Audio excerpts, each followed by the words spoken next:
спорт тармағына болса кішіге чағымнан бері жаңағы қызықчымын да, кішіге чағымнан бері жаңағы аң сезім болып баштағаннан баштап, ушу 6 жашымдан баштап спорт қызықчы экенмин да. Ошо қызығып жүрүп, окуу элек кезимден баштап ошо қызығып, мындай физкультураларга ойноп, бирок спорт негедир багы жетпей калчу го школдо окуп жүргөндө.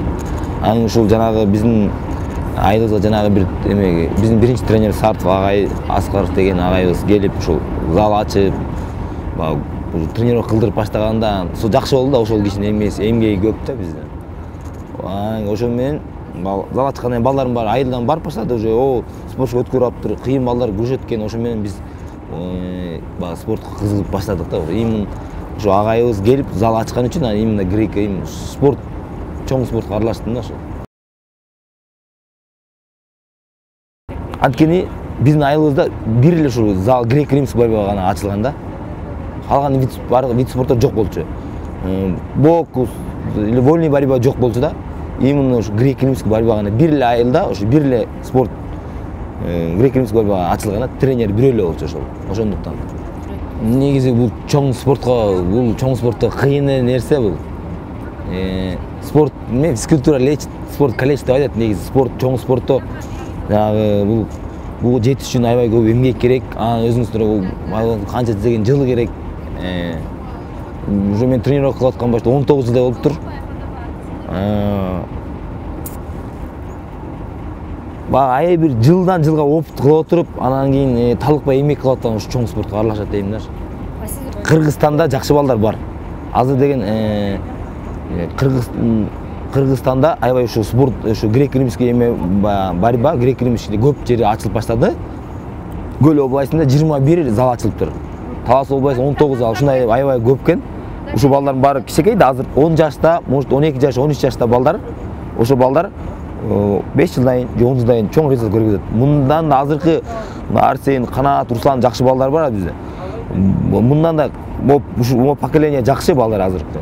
Мындан да күчтүү поколение чыгат турган балдар бар да. Если ушул кичинекей балдар талыкпай эмгектенип жакшылап тренировка кылса. Чет элге чакырсам деле барбайм деле го, анткени тиякта жакшы мындай айтып орустар. Гостям хорошо, дома лучше. Бияк жакшыма. Чет өлкөлөрдө деле кеде-кеде барабыз, кайра эле 1 айдан кийин, 2 айдан кийин, 1 жылдан кийин кайра эле келгибиз келет. Биздики негизи международный сборлор деген болот. Украинада болобуз, Кореяда болуп келдик былтырлар. Сеулда обмен опыт, международный сбор деп коет. Ошондой чыгып турган жакшы. Обмен опыт да. Биякта да керек, Кыргызстанда да керек. Бирок зарубеж чыгып турган бул эң жакшы да. Алар менен опыт алмашып, анан уровень өсөт да биздин балдардыкы. Чыгып турган жакшы бир нерсе. Азыр жакшы даярдыктар көрүлүп, азыр 3 ай калды Олимпиадага. Аз эле убакыт калды. Азыр эми бүт кылып берип атат Кыргызстан, сборун көтөрүп берип атат. Бүт аябай жакшы условия кылып берип атат. То эми даярдыктар жакшы эми. Өзүбүздөн гана эми зависит этет эми Олимпиадада. Өзүбүз кандай подготовка кылабыз, ошондой выступать этебиз. Бейжин Олимпиададан чемпионат Азиядан эмеде чемпионат 2008 жылы Кореяда болгон, Южный Кореяда. Финалга чыгып, только биринчи месталарын алыш керек болчу Бейжин Олимпиадада. Финалдан ошо финалда утуп калгам, экинчи болуп калгам, кытайс бала. Анан кийин албай алган лицензия. Эми значит, мен ойлоп атам, эми ал убакта эмгекти кичине азыраак кылып калдым, бир аз эмгекти. Ал бала Кытайсты утуп эле жүргөн бала, мурда уткан бала, ошону чемпионат Азияда эмнегедир финалда утуп калдым. Конечно, утуп калган обидно болот. Анан ошо кытайс бала лицензия алып кетти, биринчи болуп. Финал жакын бардым да, финалга чейин барып чыктым. Анан мен бул обидно болот. Анан кийин өзүң эле вывод, эмгекти азыраак кылдым.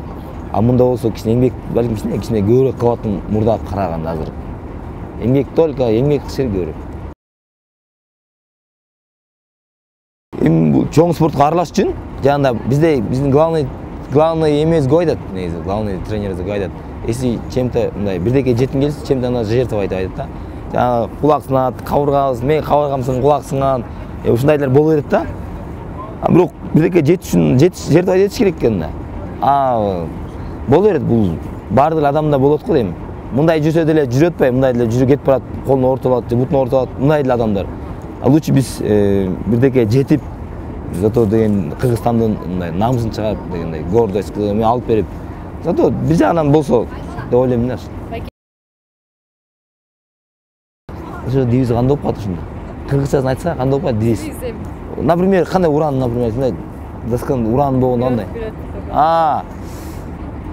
Ушундай сыяктуудур э? Вперед, вперед деген. Вперед, вперед. Жок, вперед, вперед.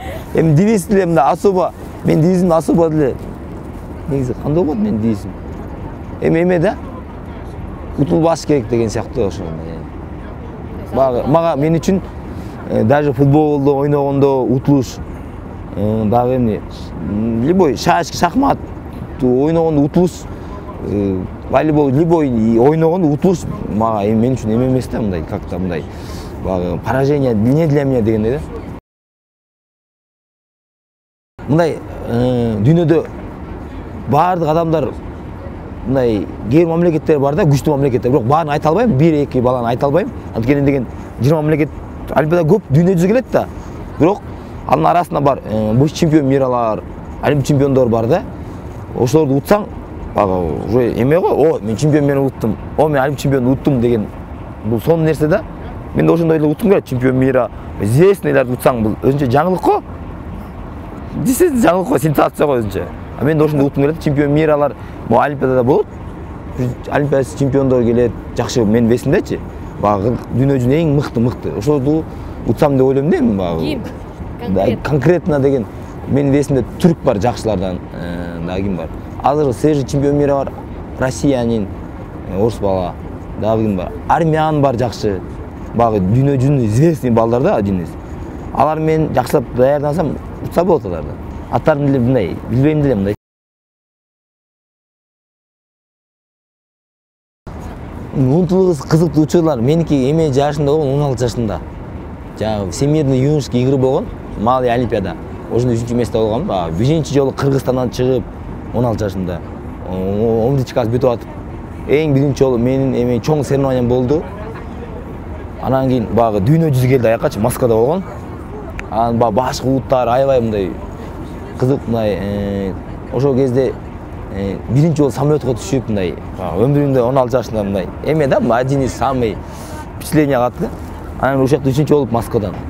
Москвадан 3-чү пьедесталда турганда, анан тердеп пьедесталда турганда бул мындай жакшы бир эме да, мына кызык. Мен үчүн аябай жакшы эме калган да ушу. Эң биринчи менин жеңишим ушу Москвада 3-чү болгом да, семьянын жаштар арасында Олимпиадада. Ошол мага эме болду да, один из самый кызыктуу эсте калып турган анан трамплин деп коет го, чоң спортко. Ошондой болду да. Жок, аны эч ким айта албайт го дейм. Бирок азыр өзүм мен болсо өзүм андай айта албайм. Анткени дагы эле бул борьба өзү бул эме эмес да, багы кете берет. Багы дагы да, мунун тока мунун эмеси жок да. Дагы издесе дагы таба берет. Бул 100% берем деп айта албайм. Анткени дагы көп нерсе билегим көп меники. Совершенство деген дагы жок го дейм да, иштеш керек анын ичинде.